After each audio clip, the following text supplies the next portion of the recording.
I was praying for you last night, no?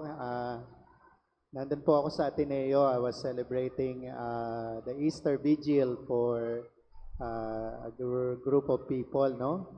While we were worshiping the Lord sa charismatic community, I was actually praying po sa celebration nyo dito, no? And this morning, I was also did a prayer walk. Habang naglalakad po ako, pinagpe-pray ko kayo for God's message, no? So magdasal lang po tayo. Panginoong Yesus, ibigay mo po sa amin ang iyong Espiritu Santo para ang puso namin ay maging bukas at malambot para sa pagpasok na iyong salita upang aming maisabuhay ngayon at araw-araw. Sa pangalan mo, Amen. Amen. Yung image po na pumasok sa akin kanina is yung libingan, no? The tomb is empty. Yun po yung gospel natin ngayon. Yung dalawang disciple nagpunta, tapos pagtingin nila, walang laman ang libingan. The tomb is empty. No, wala na si Jesus na nakalibing, kundi wala nang laman, no? At ang sabi ng mga anghel ay siya ay muling nabuhay kay Mary Magdalene. May pagkakataon po sa buhay natin, no? Parang nakalibing tayo. Parang dead end, tawag natin. Ano? Walang pupuntahan sa kanan, sa kaliwa, o kaya para umusad. Nakaranas ka na ba ng pagkakataong ganon? Na parang wala kang nakikitang solusyon, anuman ang subukan mo, nagawa mo na, pero wala pa ring epekto. Yan po ang epekto ng kalibingan kasi wala ka nang pupuntahan. Dead end, no? At yan po ang sanhi ng kamatayan. Noong unang panahon po, nilikha ng Panginoon tayong mga tao at ang pangarap talaga niya ay makapiling niya tayo hanggang sa katapusan, no? For eternal life. Hindi po dati namamatay ang mga tao, nilikha ng Panginoon na ikaw at ako, tayong mga tao, walang kamatayan. No? Yun po yun sa Garden of Eden. Pero ang nangyari, alam niyo naman yung kwento, matigas ang puso natin, matigas ang ulo natin, alam nating mali, alam nating makakasakit sa kapwa, alam natin na maling desisyon, pero parang may nagtutulak sa atin na gawin pa rin. Ang tawag po natin dyan, no, yung ating inclination to sin.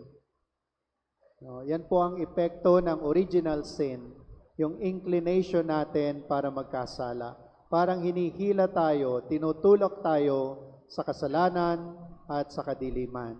No? Kaya po, ang ginawa ng Panginoon, dahil dead end na yon, wala na tayong pupuntahan. Sabi nga ni Saint Paul, no, the consequence of sin is death. Ang epekto ng pagkakasala ay kamatayan. Kamatayang spiritual, ibig sabihin, wala na tayong kaugnayan sa Diyos. Pero salamat sa Panginoon, no? Thanks be to God for Jesus Christ who has risen from the dead. Kasi pagka nalibing ka, kahit may nakikita kayo sa pelikula, minsan, di ba, nalilibing ng buhay. Wala kang paraan para sirain yung pintuan. It can only be opened from the outside. Kaya nga dead end, ano? Kasi kahit anong gawin mo sa loob, ay wala kang magagawa. Someone has to open it. Pero ang Panginoon, baliktad. Ang ginawa niya, binaba niya ang kanyang sarili sa kasalanan, sa kadiliman, at sa kamatayan. No? He went to yung looban ng kamatayan, kasalanan at kadiliman at doon niya sinira ang kapangyarihan ng kamatayan. He went to the inside of death, sin, and darkness. Kaya mga kapatid, kung ang libingan ng kamatayan, kadiliman, no, ay sinira ng Panginoon. Anumang kamatayan, kadiliman, kasalanan ang nasa kaluluwa natin, ang nasa puso natin. Pag pinapasok mo ang Panginoon, kaya niyang pagtagumpayan. So yung mga pagkakataon na pakiramdam mo parang eto na lang, wala na talaga, mag-give up ka na, susuko ka na, then remember the resurrection. Alalahanin mo na ang Panginoon, pinagtagumpayan niya kung anong pinagdaraanan mo.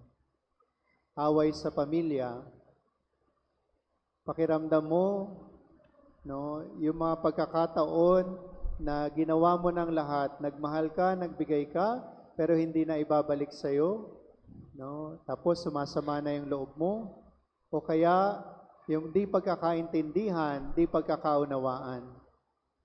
Meron din naman, no, yung mga problema natin pinansyal, problema natin sa ating pag-aaral, problema natin sa hanap buhay, sa ating negosyo, at kung ano-ano pa.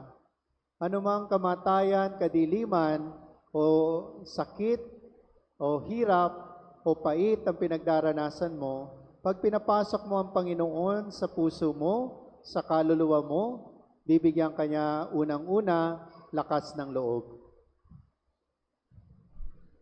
Pagka pakiramdam mo nakalibing ka, nakakulong ka, tapos may narinig kang boses sa labas, may narinig ka na tao, hindi ba nabubuhayan ka? Kasi alam mo, may pag-asa. Pero ang Panginoon hindi nasa labas. Kasama mo siya sa iyong kaluluwa, sa iyong puso. Lakas ng loob. Ito po ang epekto ng muling pagkabuhay. Lakas ng loob. Yung pagkakataon na nanghihina ka na, yung pagkakataon na nawawalan ka na ng pag-asa, parang pati Diyos sinuko mo na, no? Alalahanin mo ang resurrection. Andiyan ang Panginoon, kasama mo. Ano pang epekto ng resurrection? Liwanag. Light in the darkness. Pagka nasa kadiliman ka, nasa libingan ka, hindi mo alam kung saan ka pupunta, kung saan ka hahakbang, kung saan ka patutungo. Pero pag merong resurrection sa buhay mo, pati yung mga tao na akala natin magdadala sa atin sa kabutihan, minsan naaakay tayo sa kadiliman. Ang gagawin ng Panginoon, no, yung kanyang liwanag. Bibigyan kanya ng bagong liwanag. Sino ba talaga ang mga tao na maghahatid sa iyo kay Kristo? Sino ba talaga ang tunay na kaibigan mo? Sino ba talaga ang mga tao na maaasahan mo na palalaguin ang buhay mo? Alam niyo po mga kapatid, no? Pagka madilim ang iyong pag-iisip, madilim ang iyong puso, madilim ang iyong kaluluwa, lalabas at lalabas yan sa iyong pananalita, sa iyong pagtingin, at sa iyong gawa. No? Our vision, our communication, and even our decision will be affected kung kadiliman or liwanag ang nasa kalooban mo. It will come out. It will overflow. It will be expressed to the people around you. Kaya ang tawag po natin dito, renewal. No? The renewal of the mind. Kailangan natin ng panibagong pananaw, panibagong pag-iisip. A renewed mind is touched by the resurrection. Sige nga po, tanungin niyo po yung pinakamalapit sa inyo, yung asawa mo, o anak mo, o kapatid mo, o kaibigan mo, kasama mo sa bahay. No? Tanungin mo sila, meron ba akong renewed na pag-iisip? Meron ba akong puso na talagang nakikita si Kristo? Ang aking bang pananalita, no, yung mga sinasabi natin, is it upbuilding? Nakakapagpalakas ba ng loob? Ito po ang good news. Kahit anong nangyari sa iyong nakaraan, ang mas importante sa Panginoon ay ang iyong kasalukuyan at ang iyong kinabukasan. Whatever happened to you in the past, the Lord can heal you, the Lord can enlighten you, pero mas interesado siya kung anong possibility ngayong araw at sa mga susunod na araw sa iyong kinabukasan. Kaya mga kapatid, mamaya pag magko-communion ka, ask the Lord, kumusta ba ang pag-iisip mo? No? Are you touched by the light of Christ? Kumusta ba ang pananalita natin? O kumusta ba ang kaluluwa mo? It will overflow. Lalabas at lalabas yan. Kaya, tingnan mo ha, observe mo this week. You observe it this week. Pag nag-isip ka, nagsalita ka, at nagdesisyon ka, at may ginawa ka, tingnan mo ang epekto sa kasama mo sa bahay. Lumalakas ba ang loob nila o sila ay pinanghihinaan ng loob? No? So the Lord will break open. Sisirain niya anumang kumukulong sa iyong isipan, anumang kumukulong sa iyong puso, at anumang lumalabas sa iyong bibig. Kaya yang baguhin ng Panginoon. Amen? Last na lang po bago kayo makatulog. Resurrection. Ang epekto po ng resurrection ay hope, pag-asa. Pag sinabi nating dead end, ito na talaga, wala na, hanggang dito na lang, ibig sabihin, there is nothing more beyond your situation. Pero pag merong resurrection, ano bang nangyari kay Jesus simula Holy Thursday? Agony in the garden. Good Friday, namatay siya. Black Saturday, nilibing ang Panginoon. And then, Easter Vigil sa lubong. No? Taon-taon sineselebrate natin to. Kasi sinasabi ng simbahan, hindi dead end ang buhay mo. Merong gusto at plano ang Panginoon sa iyo para sa iyong magandang kinabukasan. Kung kailangan niyo po ng text, ng scripture na magpapalakas ng loob niyo, Jeremiah 29 verse 11. I have a plan for you, for your welfare, a future full of hope. Kaya po itong taon na to, the Jubilee, pilgrims of hope, tayo'y mga naglalakbay ng may pag-asa. No? So mga kapatid, pagka yung mga kausap mo, very negative, ang lumalabas sa bibig nila, no? May sinabi kang sitwasyon, tapos lahat ng problema nakita nila, malamang di pa sila nakakaranas ng resurrection. Pero pag ang kausap mo, may sinabi kang problema or sitwasyon, nakaisip ka agad sila ng solusyon, sabihin mo, malamang. No? Ito yung sinasabi ni Father na they are touched by the resurrection kasi may pag-asa. May possibility, merong solusyon sa problema. So ang tanong ko lang sa iyo, brothers and sisters, will you be a witness of hope or a witness of darkness? Pag madilim, wala nang pag-asa. Pero pagka merong resurrection sa buhay mo, merong pag-asa. Bakit? God can do the impossible. Siya lang ang muling nabuhay. No? Siya lang ang muling nabuhay.